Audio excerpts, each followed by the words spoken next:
बिस्मिल्लाहिर्रहमानिर्रहीम। अस्सलामु अलैकुम वरहमतुल्लाहि वबरकातुहू। जमात शशम के तलबा को मैं अपनी जानिब से बल्कि इस इदारे के हर एक फ़र्द की जानिब से ऑनलाइन क्लास में खुशामदीद कहता हूँ और आप सबको मुबारकबाद देता हूँ कि आप सब ने क्लास प्रेप से तरक्की की और इस वक्त क्लास 6 में मौजूद हैं। अल्लाह ताला आपकी तरक्की का ये सफ़र जारी और सारी रखे, आमीन। बेटा, बोर्ड देखकर आपको अंदाज़ा हो चुका होगा कि हम उर्दू की किताब पढ़ने जा रहे हैं। उर्दू की किताब इस वक्त आपके सामने होनी चाहिए। सिंध टेक्स्ट बुक बोर्ड की ये किताब आपके सामने होनी चाहिए। मैं आपको टाइटल दिखा देता हूँ बेटा। ये बुक इस वक्त आपके सामने होनी चाहिए। बिस्मिल्लाह पढ़ के आप बुक खोल लीजिए। शाबाश, किताब खोलिए बिस्मिल्लाह पढ़कर। सफ़ा नंबर 5 पर आइए। सफ़ा नंबर 5 पे आपको उन्वान नज़र आ रहा है हम्द का। हम्द इस वक्त आपके सामने है। सबसे पहले हासिलात ताल्लुम पे गौर कीजिएगा बेटा। हासिलात ताल्लुम का मतलब होता है कि इस सबक के पढ़ने के क्या मकासद हैं जो हमें हासिल करने हैं। यहाँ किताब में ही दिए गए हैं, वाज़े तौर पर बाएं जानिब आप देख लीजिए। सबसे पहला, नज़म को ले और आहंग के साथ पढ़ेंगे, यानी तर्ज़ के साथ और तरन्नुम के साथ पढ़ेंगे। दूसरा, हम्द के मफ़हूम को बयान करेंगे। भाई हम्द को पढ़ लेंगे और पढ़ने के बाद इसको अपने अल्फाज में, अपने अंदाज़ में बयान करेंगे इंशाअल्लाह। और नंबर 3, मिसरों को सादा नसर में तब्दील करेंगे, यानी हम्द पढ़कर, ये सबक पढ़कर हम इस लायक हो जाएंगे कि हम इस हम्द को अपने अंदाज़ में बयान कर सकें, सादा अल्फाज में लिख सकें। और नंबर 4, नए अल्फाज के मानी बयान करेंगे इंशाअल्लाह। बेटा, सबसे पहले तो आप बोर्ड की जानिब ज़रा तवज्जो दें। यहाँ स्क्रीन पर कुछ चीज़ें मैंने आपके लिए नोट कर ली हैं ताकि आपके इल्म में इजाफ़ा हो। सबसे पहली चीज़, आपने देखा होगा कि उर्दू शायरी की कई किस्में हैं, कई तरह की नज़में आपने देखी होंगी। कुछ नज़में ऐसी होती हैं जिनमें नबी करीम सल्लल्लाहु अलैहि वसल्लम की तारीफ़ होती है, कुछ में मुल्क व कौम की तारीफ़ होती है, किसी नज़म में किसी चाहने वाली की तारीफ़ होती है। तो हर एक सिन्फ़ का अलग अलग नाम होता है। आज जो हम सिन्फ़ पढ़ रहे हैं, नज़म की किस्म पढ़ रहे हैं, वो है हम्द। हम्द किसे कहते हैं? हम्द ऐसी नज़म को कहते हैं जिसमें शायर अल्लाह ताला की तारीफ़ और हम्द व सना बयान करते हैं। ऐसी नज़म को हम्द कहा जाता है।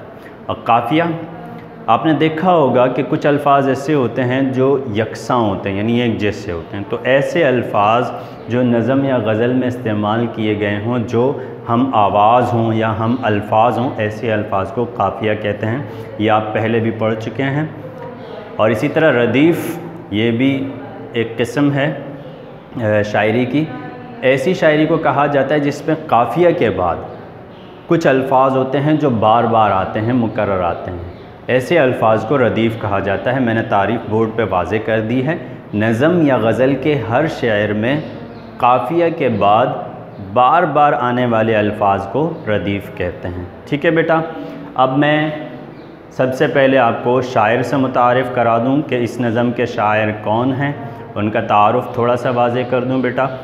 इस नज़म के शायर जनाब रईस फ़रोग़ हैं। जनाब रईस फ़रोग़ हैं, लेकिन ये इनका असल नाम नहीं है। रईस फ़रोग़ इनका असल नाम नहीं है, ये इनका कलमी नाम है, इख्तियारी नाम है। आपने देखा होगा कि शुआरा शायरी के अंदर अपने लिए कोई नाम इख्तियार करते हैं, उसे तखल्लुस कहा जाता है। तो फ़रोग़ इनका तखल्लुस है। ठीक है बेटा। असल नाम इनका सैयद मोहम्मद यूनुस हसन है, सैयद मोहम्मद यूनुस हसन। और इनकी पैदाइश पाकिस्तान बनने से पहले हुई थी। 15 फरवरी सन 1926 में हुई थी हिंदुस्तान में, जब पाकिस्तान वजूद में नहीं आया था, हिंदुस्तान के कस्बे मुरादाबाद में। अच्छा, इनकी शायरी के तो कई मजमूए हैं, लेकिन 2 मजमूए बहुत ज़्यादा मशहूर हुए।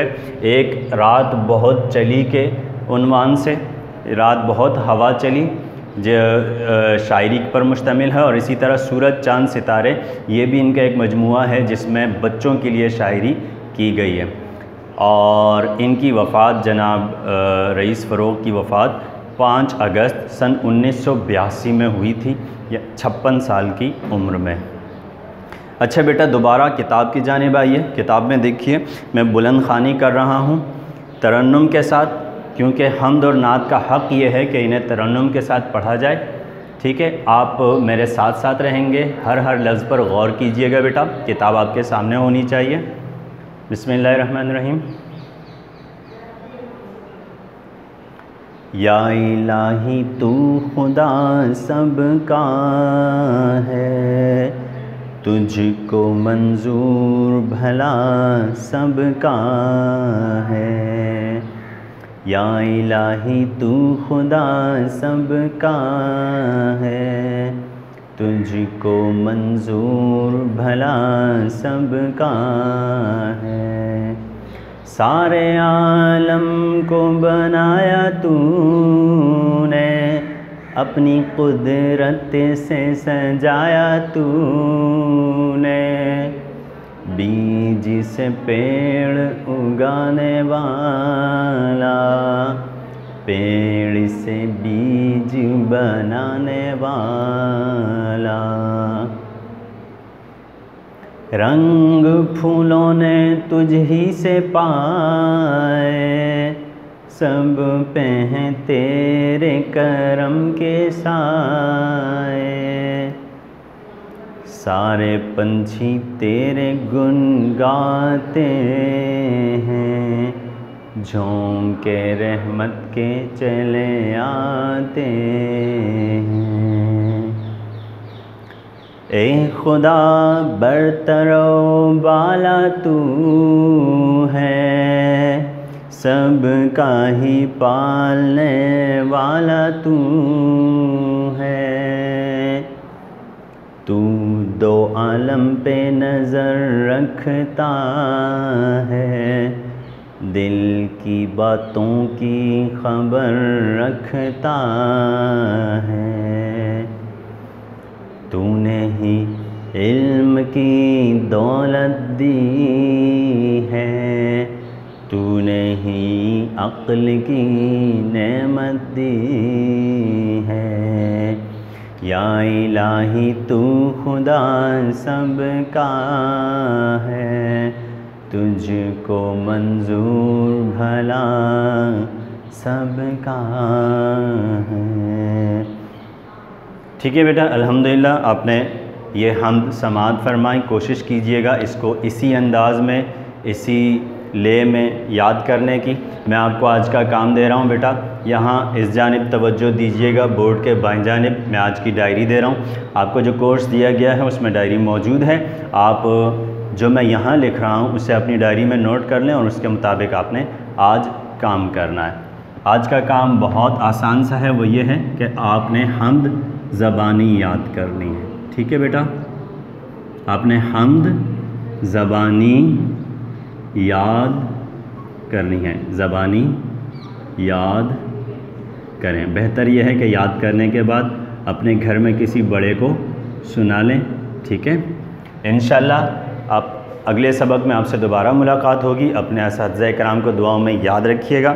السلام علیکم ورحمۃ اللہ وبرکاتہ۔